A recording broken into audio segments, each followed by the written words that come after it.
تیری ہی نعبدو ہم عبادت کرتے ہیں وَإِيَّاكَ اور تجھ ہی سے نستعین ہم مدد مانگتے ہیں۔ اس آیت مبارکہ کا ترجمہ علامہ زمخشری اور امام بیضاوی رحمہم اللہ تعالی ان الفاظ کے ساتھ کرتے ہیں، نخصک بالعبادت والاستعانہ، اے اللہ ہم عبادت اور استعانت کے ساتھ آپ ہی کو خاص کرتے ہیں، یعنی آپ کے سوا کسی کی عبادت نہیں کرتے اور آپ کے علاوہ کسی سے مدد نہیں مانگتے۔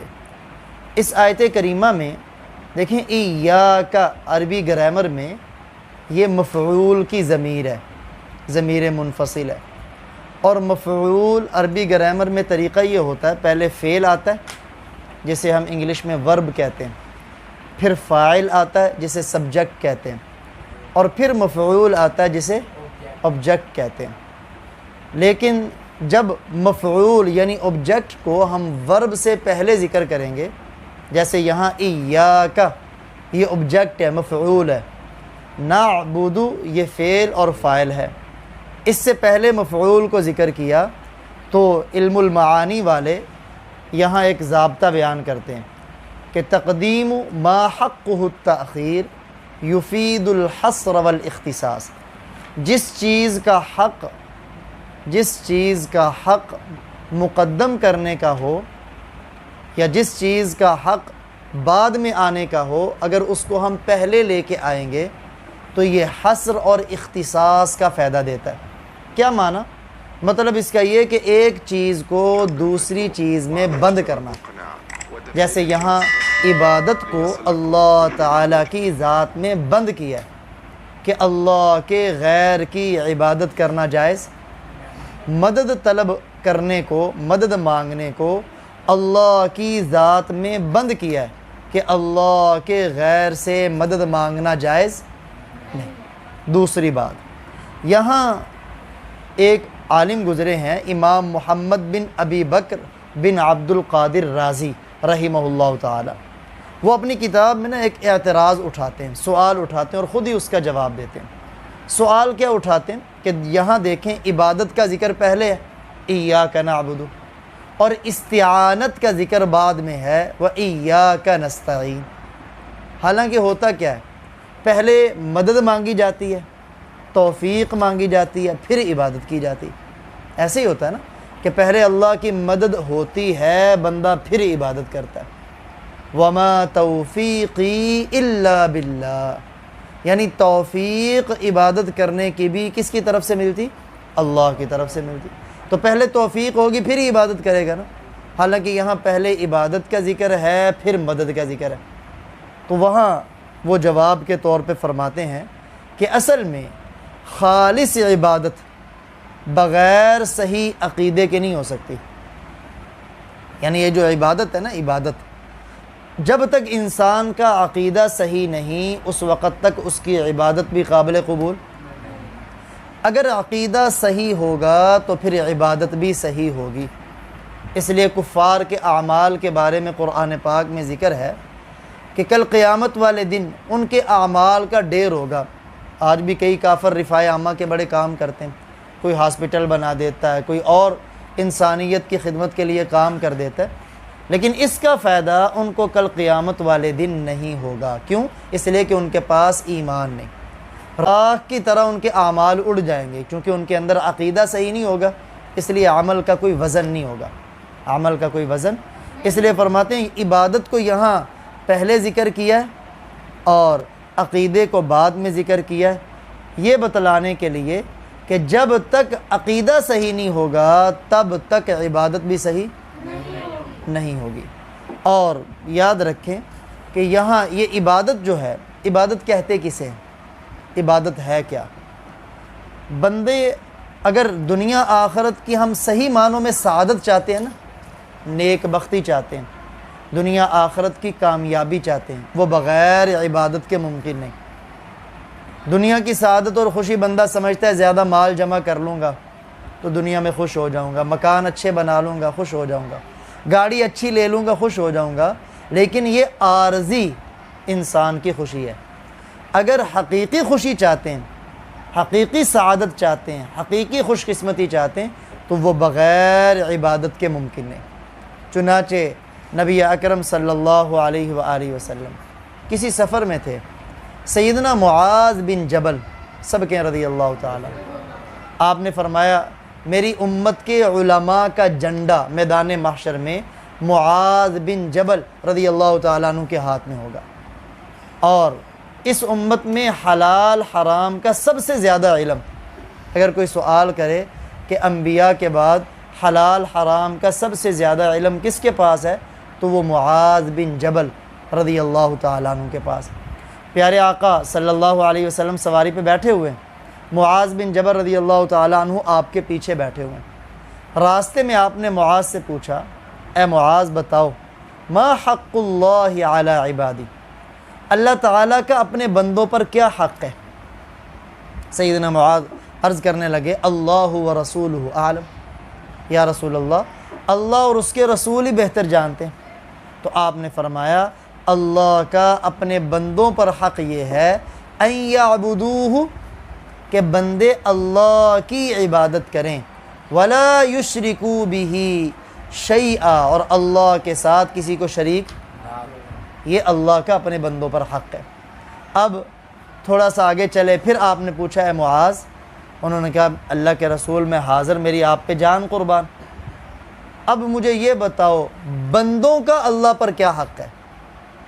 یعنی جو بندے صرف اللہ کی عبادت کریں، اللہ کے ساتھ کسی کو عبادت میں شریک، اب ان بندوں کا اللہ پر کیا حق ہے؟ دیکھیں کسی بندے کا اللہ پر کوئی حق نہیں، یہ اللہ کی کرم نوازی ہے کہ اللہ اپنے ذمے خود لے لے، سبحان اللہ۔ تو سیدنا معاذ عرض کرنے لگے یا رسول اللہ اور اس کے رسول ہی بہتر جانتے ہیں۔ آپ نے فرمایا جو بندہ خالصتاً اللہ کی عبادت کرے گا، اس کے ساتھ کسی کو شریک نہیں ٹھہرائے گا، اس بندے کا اللہ پہ حق یہ ہے کہ اللہ اسے جنت میں داخل کریں گے، عذاب نہیں دیں گے، سبحان اللہ۔ یعنی شرک سے بچنا ہے، ہم نے عبادت اللہ کی کرنی ہے اور شرک سے بچنا ہے۔ اللہ کے غیر کی عبادت کیوں نہیں کرتے؟ عبادت کس کی جا سکتی؟ کہتے ہیں عبادت اس کی جا سکتی ہے جس کے اندر 4 چیزیں پائی جائیں، اور چونکہ وہ 4 چیزیں اللہ کے علاوہ کسی میں نہیں پائی جاتی، اس لیے اللہ کے علاوہ کسی کی عبادت، ان میں سب سے پہلی چیز ہے واجب الوجود ہونا، واجب الوجود ہونا، چونکہ اللہ کے سوا کوئی واجب الوجود نہیں۔ واجب الوجود اسے کہتے ہیں جو ہمیشہ سے ہو، ہمیشہ کے لیے ہو، نہ اس کی ابتدا کا کسی کو پتہ ہو کہ اللہ کی ابتدا کیا ہے، پتہ ہے کسی کو، اور نہ اس کی انتہا ہو، اللہ کی کوئی انتہا نہیں۔ اب ہم جو سارے ہیں نا، ہم ہیں ممکن الوجود۔ ممکن الوجود اسے کہتے ہیں کہ جس کا وجود کی ابتدا بھی ہے۔ دیکھیں ہماری جو ایج ہے، جہاں سے وہ سٹارٹ ہو رہی ہے، اس سے پہلے ہمارا وجود نہیں تھا، ہمارے وجود کی ایک ابتدا ہے۔ اور ممکن الوجود اسے کہتے ہیں جس کے وجود کی انتہا ہو، ہمارے وجود کی ایک انتہا ہے۔ تو اللہ کی ذات صرف واجب الوجود ہے، یعنی اس کا وجود ہمیشہ سے ہے، ہمیشہ کے لیے، وہ خود بخود ہے۔ اس لیے اللہ تعالیٰ کو فارسی میں کہتے ہیں خدا۔ جو اپنے وجود میں کسی کا محتاج ہو اسے کہتے ہیں ممکن الوجود، اور جو اپنے وجود میں کسی کا محتاج نہ ہو اسے کہتے ہیں واجب الوجود۔ اس لیے اللہ تعالیٰ کو فارسی میں کہتے ہیں خدا، یعنی خود جو خود بخود ہے اسے وجود دینے والا۔ تو یہ پہلی شرط ہے، اس ذات کی عبادت ہو سکتی ہے جو واجب الوجود ہو، اللہ کے سوا کوئی واجب الوجود۔ دوسری شرط یہ ہے وہ قادر مطلق ہو۔ وہ کیا ہو؟ یعنی عبادت صرف اسی کی ہو سکتی جو قادر مطلق کسے کہتے ہیں؟ جو اپنی مرضی کے مطابق جو چاہے کر سکے، اس کے راستے میں کوئی رکاوٹ نہ بنے۔ اللہ تعالیٰ قرآن پاک میں جا بجا فرماتے ہیں ان اللہ علی کل شیء قدیر، بے شک اللہ تعالیٰ ہر چیز پر قادر ہے۔ اور قرآن پاک میں نا سورہ رحمان میں یسألہ من فی السماوات والارض، آسمانوں میں جتنی مخلوق ہے وہ بھی اللہ سے ہی مانگتی ہے۔ زمین میں جتنی مخلوق ہے وہ بھی کس سے مانگتی؟ چونکہ ہر چیز دینے والی ذات اللہ۔ تو دوسری شرط الوہیت کی، عبادت کے حقدار ہونے کی، قادر مطلق ہونا ہے، قادر مطلق جو چاہے وہ کر سکے۔ تیسری شرط یہ ہے علیم کل، ہر چیز کا اسے علم ہو، کائنات کے ذرے ذرے کا علم ہو، جتنے بھی جہان ہیں ہر جہان کے قطرے قطرے، پتے پتے کا، ہر حرکت کا علم ہو، تو یہ اللہ کے سوا کسی کے پاس نہیں۔ واللہ بکل شیء علیم، پورے قرآن میں، پوری احادیث میں یہ الفاظ صرف اللہ کے لیے کہ وہ ہر چیز کو جاننے والا ہے۔ واللہ بکل شیء علیم۔ پہلی شرط یہ ہے کہ واجب الوجود ہو، دوسری ہے قادر مطلق ہو، اور تیسری ہے عالم کل ہو، ہر چیز کا اسے علم ہو، اور چوتھی شرط یہ ہے خالق ہونا، وہ پیدا کرنے والا ہو۔ اب اللہ کے سوا کوئی کسی کو پیدا کرنے والا، بلکہ اللہ تعالیٰ نے قرآن میں چیلنج دیا ہے کہ اللہ کو چھوڑ کر جن کو تم پکارتے ہو نا، لَن يَخْلُقُوا ذُبَابًا وَلَوِ اجْتَمَعُوا لَهُ، وہ سارے مل بھی جائیں تو وہ مکھی بھی پیدا نہیں کر سکتے۔ مکھی پیدا کرنا تو دور کی بات ہے۔ وَإِن يَسْلُبْهُمُ الذُّبَابُ شَيْئًا، جو وہ اپنے بتوں کے سامنے کھانا کھونا رکھتے تھے نا، تو ظاہری بات ہے مکھیاں اس پر بیٹھتی تھیں۔ فرمایا اگر مکھی اس کھانے پہ بیٹھ کے جو اٹھا کے لے جاتی ہے، مکھی کو پیدا کرنا تو دور کی بات، اللہ کو چھوڑ کر جن کو تم پکارتے ہو، وہ مکھی کے منہ میں جو اس نے تمہارے معبودوں کا کھانا اٹھایا ہے، تم مل کر وہ کھانا بھی اس سے واپس لے سکو نا، تو وہ بھی نہیں واپس لے سکتے۔ ضعف الطالب والمطلوب، جو عبادت کرنے والا ہے وہ بھی کمزور ہے، جس کی کر رہے ہیں وہ بھی کمزور ہے۔ تو خالق ہونا، چنانچہ مکے کے جو مشرکین تھے نا، ان سے بھی جب پوچھا جاتا ہے نا امن خلق السماوات والارض، بتلاؤ آسمان و زمین کو کس نے پیدا کیا، تو اللہ فرماتے لَيَقُولُنَّ اللَّهُ، وہ بھی ضرور یہی جواب دیں گے اللہ۔ تو پہلی شرط واجب الوجود ہونا، عبادت کے لائق اور حقدار وہ ذات ہوگی جس میں یہ چار شرطیں ہوں۔ نمبر ایک واجب الوجود ہونا، نمبر دو قادر مطلق ہونا، نمبر تین علیم کل ہونا، ہر چیز کا علم ہونا، اور نمبر چار خالق ہونا۔ چونکہ اللہ کے سوا کوئی ایسا نہیں ہے، اس لیے اللہ کے سوا کوئی عبادت کے لائق۔ شاہ ولی اللہ محدث دہلوی رحمہ اللہ تعالی، ہمارے بر صغیر میں ان کا بڑا نام ہے، حدیث کے حوالے سے ان کا خاندان سارا ہی بڑا نمایاں ہے۔ وہ فرماتے ہیں کہ توحید کے 4 درجات ہیں۔ کتنے درجات؟ 2 درجات ایسے ہیں جن کے اندر مومن، مشرک، کافر سارے شامل ہیں، یعنی ماننے والے ہیں، اہل ایمان بھی مانتے ہیں، کافر بھی مانتے ہیں، مشرک بھی مانتے ہیں۔ ان میں پہلا درجہ واجب الوجود ہونا، کہ جو مومن ہو وہ بھی کہتا ہے واجب الوجود صرف ایک ذات ہے، جو کافر ہے وہ بھی یہی مانتا ہے کہ واجب الوجود جس کا وجود خود بخود ہے، جس کی نہ کوئی ابتدا ہے نہ کوئی انتہا ہے، وہ صرف ایک اللہ ہے۔ توحید کا دوسرا درجہ ہے خالق ہونا، پیدا کرنا۔ جتنے بھی دنیا کے اندر رہنے والے انسان ہیں نا، سوائے کوئی مومن ہے، چاہے کوئی کافر ہے، چاہے کوئی مشرک ہے، سب کا یہی عقیدہ ہے کہ پیدا کرنے والی ذات صرف اور صرف کون سی ہے؟ اللہ کی ذات ہے۔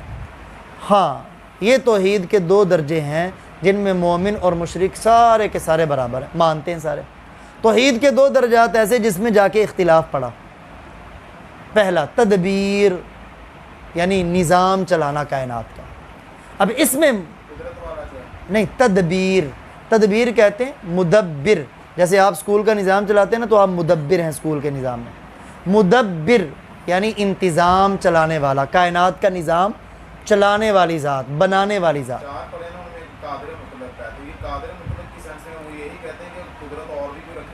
ہاں، یعنی قادر مطلق کی، بالکل قادر مطلق کی، ہاں قادر مطلق، یعنی دوسرے لفظوں میں سے کہہ لیں مدبر، کائنات کا نظام چلانے والا۔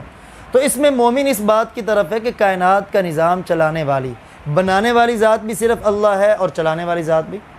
چنانچہ اللہ تعالیٰ فرماتے ہیں یدبر الامر من السماء الى الارض، وہ اللہ کی ذات ہے جو آسمان سے لے کے زمین تک سارے نظام کو چلانے والی ذات۔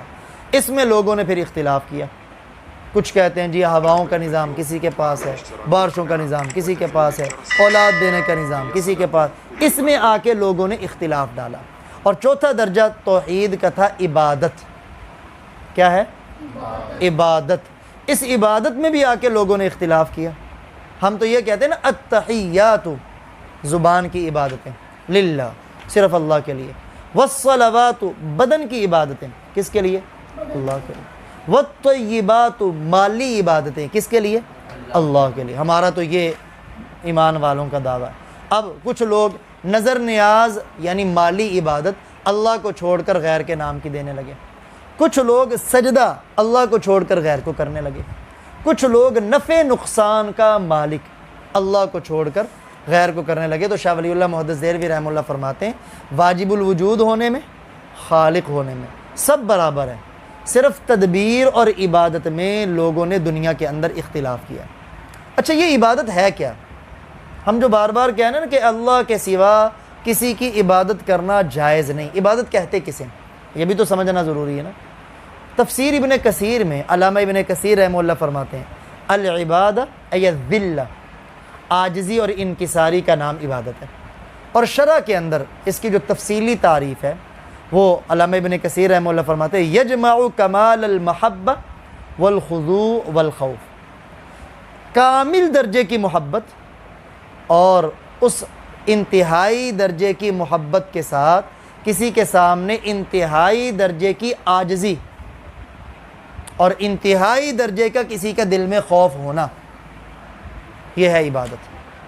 انتہائی درجے کی تعظیم ہو اور انتہائی درجے کی عاجزی کے ساتھ ہو اور اس کا سب سے زیادہ انتہائی درجے کا ڈر دل میں ہو کہ نہیں کروں گا تو پکڑ لے گا، نقصان پہنچائے گا. اس کا نام ہے عبادت. اب جس ذات کے سامنے ہم اتنے درجے کی تعظیم ہو کہ اس کے اوپر تعظیم کا کوئی درجہ نہ ہو، اور پھر اتنی زیادہ عاجزی ہو کہ اس عاجزی کے نیچے کوئی عاجزی نہ ہو، اور دل میں اتنا خوف ہو کہ اس خوف سے زیادہ کسی کا خوف، اس کا نام ہے عبادت. اور یہ صرف اور صرف ایک اللہ کی ہے. یہ شاہ عبدالعزیز محدث دہلوی رحمہ اللہ تعالیٰ، شاہ ولی اللہ محدث دہلوی رحمہ اللہ تعالیٰ کے فرزند ارجمند ہیں. وہ فرماتے ہیں عبادت کی حقیقت ہے کیا؟ حقیقت عبادت تصحیح نسبت عبودیت است. عبادت کی حقیقت یہ ہے کہ بندے کی اپنے رب کے ساتھ نسبت صحیح کرنا. بندے کی اپنے رب کے ساتھ جو نسبت ہے اس کی درستگی کا نام عبادت ہے. وہ کیسے؟ مثلا پہلی کہ ہم ممکن، بندہ کہ میں ممکن الوجود ہوں، کہ میرا وجود پہلے نہیں تھا، مجھے اللہ نے وجود دیا، پھر میرا وجود ختم ہو جائے گا. میں اپنے وجود میں اللہ کا محتاج ہوں، اور میرا اللہ، میرے اللہ کی میرے ساتھ کیا نسبت ہے؟ اللہ واجب الوجود ہے، وہ اپنے وجود میں کسی کا محتاج. ایسے ہی جیسے بندہ یہ کہے میرا اللہ مالک ہے، میں مملوک ہوں، نسبت ہے نا بندے اور اللہ کی. میرا اللہ خالق ہے، میں مخلوق ہوں. میرا اللہ غالب ہے، ہر چیز پر غالب ہے، اور میں مغلوب ہوں. میرا اللہ عامر ہے، حکم کرنے والا، اور میں مأمور ہوں، اس کے حکموں کا تابع ہوں، پابند ہوں. میرا اللہ رازق ہے، رزق دینے والا، اور میں مرزوق ہوں، جسے رزق دیا جائے. یعنی گویا شاہ عبدالعزیز محدث دہلوی رحمہ اللہ نے فرمایا بندے اور خالق کے درمیان جو نسبت ہے نا، اس نسبت کی تصحیح اور درستگی کا نام عبادت. اس نسبت کی تصحیح اور درستگی کا نام عبادت. اور ایک اور وہ تعریف کرتے ہیں شاہ عبدالعزیز محدث دہلوی رحمہ اللہ تعالیٰ، وہ فرماتے ہیں کہ عبادت حقیقت ہے کیا عبادت کی؟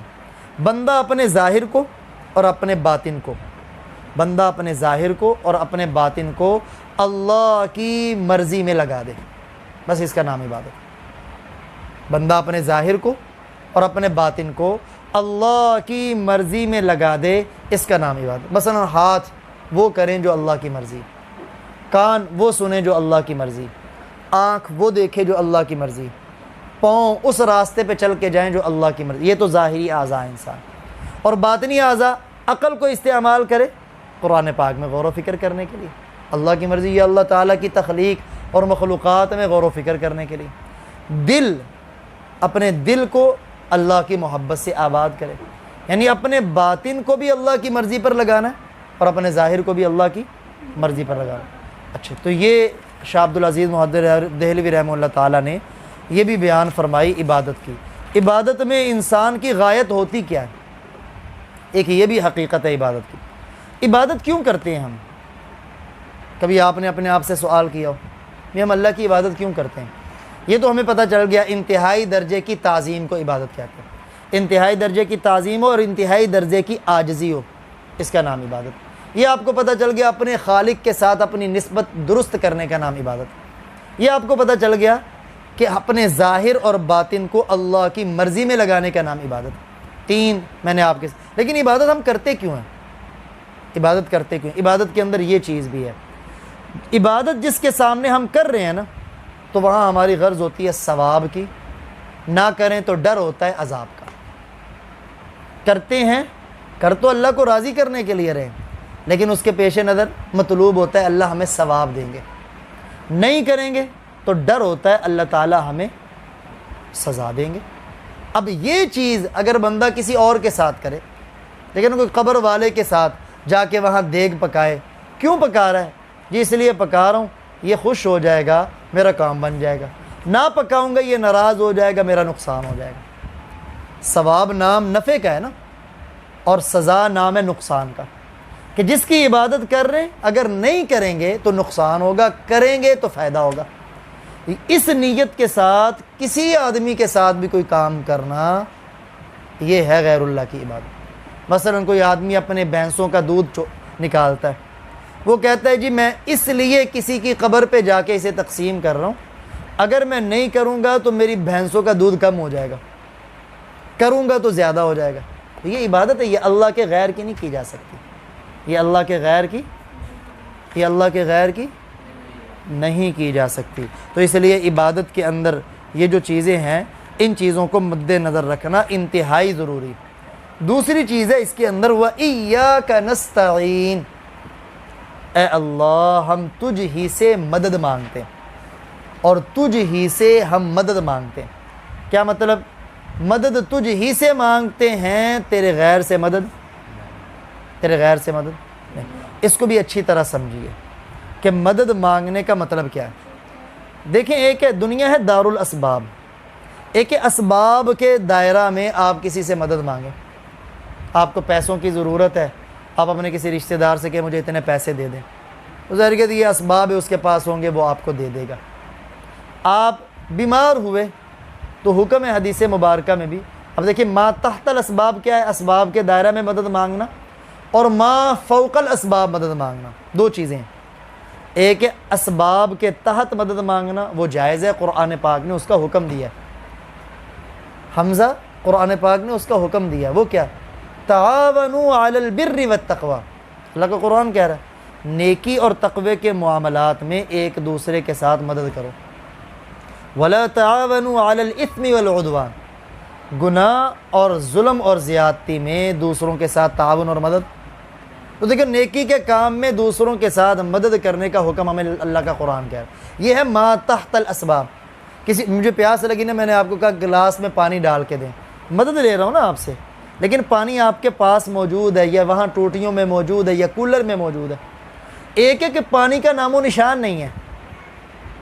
جس بستی میں ہم ہیں وہاں پانی کا ایک قطرہ نہیں ہے، پھر میں آپ سے کہوں شعیب مجھے پانی پلا دو، یہ ہے ما فوق الاسباب.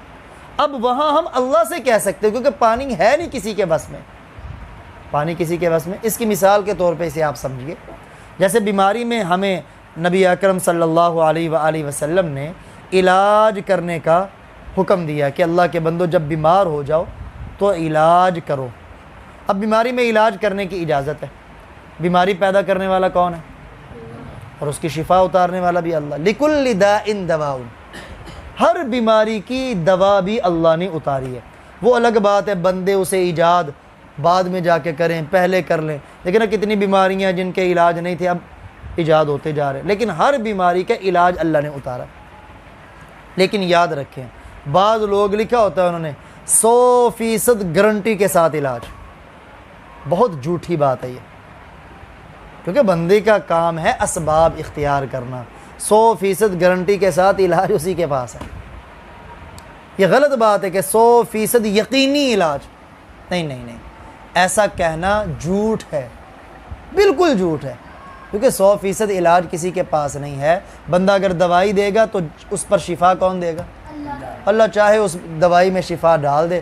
آپ نے کبھی دیکھا ہوگا کہ انسان MBBS ڈاکٹر سے دوائی لیتا ہے، کچھ نہیں ہوتا، اور اپنے گلی کے اندر ایک بیچارہ وہ جس نے MBBS نہیں ہے، عام لوکل کلینک والا ہے، میڈیکل سٹور چلانے والا ہے، اس سے جا کے لیتے ہیں دوائی، بندے کو شفا مل جاتی۔ تو اصل بات یہ نہیں ہے، اس دوائی میں شفا ڈالنے والا کون ہے؟ اب دوائی استعمال کرنے کی اجازت ہے، لیکن یقین ہمارا یہ ہو یہ سبب کے درجے میں استعمال کر رہا ہوں، اس کے اندر شفا نہیں ہے۔ شفا دینی ہے تو کس نے دینی ہے؟ اللہ تعالیٰ نے۔ پہلے جو حکماء ہوتے تھے نا، اطباء ہوتے تھے، انہوں نے لکھا ہوتا تھا هو الشافی، شفا دینے والا وہی ہے، میں تو دوا دینے والا ہوں۔ اور بعض نے اپنے لکھا ہوتا تھا شفا من جانب اللہ، اور آج کل یہ لوگ کم لکھتے ہیں، ہاں کسی کے پیڑ پہ لکھا ہوتا ہے هو الشافی، کلینکوں کے بارے بھی لکھا ہوتا ہے، وگرنہ قرآن پاک تو واضح کہہ رہا ہے وَإِذَا مَرِضْتُ فَهُوَ يَشْفِي، جب میں بیمار ہوتا ہوں تو مجھے شفا وہی دیتا ہے، اور وہ کون ہے؟ اللہ تعالیٰ، اللہ کے سوا کوئی شفا دینے والا نہیں۔ اب دیکھیے، اب کے جو حکیم ہیں، جو ڈاکٹر ہیں، بائیں ہاتھ سے لکھ دیتے ہیں، اور پھر ہو سکتا ہے کہ وہ بائیں ہاتھ سے لکھنے والے ہیں، بسم اللہ بھی کوئی نہیں اس نے لکھی، اس کے اوپر نہ پڑھی ہے، تو کہاں برکت ہوگی اس کے نسخے میں، کہاں برکت ہوگی اس کے شفا علاج میں؟ بہرکیف بات یہ ہے کہ ہر چیز کو اتارنے والا اللہ ہے، اور اس میں تاثیر پیدا کرنے والا۔ لیکن ہم پیاس کے وقت پانی پیتے ہیں، پانی میں پیاس بجھانے کی طاقت نہیں ہے، سبب ہے ضرور، دنیا دارالاسباب ہے نا، حکم ہے تمہیں پیاس لگے سبب کے طور پر پانی پیو، لیکن یقین یہی رکھو پیاس بجھانے والا کون؟ بھوک لگتی ہے بطور سبب کے، حکم ہے کھانا کھاؤ، لیکن بھوک مٹانے والا کون ہے؟ اللہ تعالیٰ۔ اس چیز کو ہم ابھی تو بڑے بڑے سائنسدان مختلف تجربات کر کے وہ بھی اس نتیجے پہ پہنچے ہیں۔ پہلے تو یہ ہوتا تھا نا، کہتے تھے جہاں کاز ہوگا وہاں ایفیکٹ لفظ ہے سر، ایفیکٹ ضرور ہوگا، یعنی نتیجہ ضرور ہوگا، جہاں علت ہوگی وہاں معلول اس کا ضرور ہوگا، لیکن ابھی وہ بھی اس نتیجے پہ پہنچے ہیں۔ ہو سکتا ہے کہ کاز ہو، علت ہو، لیکن ایفیکٹ نہ ہو، نتیجہ اس کا نہ۔ وہ سائنسدان پہلے اس بات کے قائل تھے کہ نتیجہ ضرور ہوگا، آگ ہوگی تو جلانا ہوگا، لیکن ابھی اس نتیجے پہ پہنچے۔ لیکن سائنس جھوٹی ہو سکتی ہے، لیکن اللہ کا قرآن، نبی کا فرمان جھوٹا نہیں ہو سکتا۔ اس لیے مدد کرنے والی ذات صرف اور صرف اللہ کی ذات ہے۔ تھوڑا سا ایک ہے وہ 18ویں پارے میں نا، جو کہ اللہ تعالیٰ نے پہلے نطفے سے گوشت سے پھر وہ ہڈیاں، سارا وہ ایک نظام چلتا ہے۔ یہ سائنس والے یہی کہتے تھے کہ یہ سارا انسان اکٹھا ہی بنتا ہے۔ ہاں، اب جب وہ آیا یہ الٹرا ساؤنڈ، وہ بچے کی گروتھ انہوں نے دیکھا، اس آیت پہ 17 سائنسز جو ہیں وہ مسلمان ہوئے، اللہ اور ایسے پکے مسلمان ہوئے۔ ریسرچ بتا رہی ہے ان کو کہ انہوں نے کبھی مطلب وہ دیکھ رہے ہیں جب جیسے جیسے اللہ تعالیٰ علم دے رہا ہے، ہاں یہ قرآن کا جھوٹا ہو ہی نہیں سکتا۔ ہاں، یعنی سائنس کے تجربات ہیں، دیکھیں ہاں، وہ بندہ تجربہ کرتا ہے، بسا اوقات ایک نظریے کا قائل ہوتا ہے، دوسرا تجربہ کرتا ہے وہ کہتا ہے نہیں یہ غلط ہے، یا اسی کو دوبارہ تجربہ ہوتا ہے وہ کہتا ہے نہیں پہلا میرا تجربہ غلط ہے۔ تو اس لیے سائنس قرآن اور احادیث کے تابع ہے، قرآن اور احادیث یہ سائنس کے تابع نہیں ہے۔ اور اللہ کا قرآن نے مدد مانگنے میں واضح کہہ دیا وَمَن نَّصْرُ إِلَّا مِنْ عِنْدِ اللَّهِ، مدد صرف اور صرف اللہ ہی کی طرف سے ہے۔ اللہ قرآن میں کہتا ہے وَلَقَدْ نَصَرَكُمُ اللَّهُ بِبَدْرٍ، بدر میں تھے نا مسلمان، فرمایا بالیقین اللہ نے بدر میں تمہاری مدد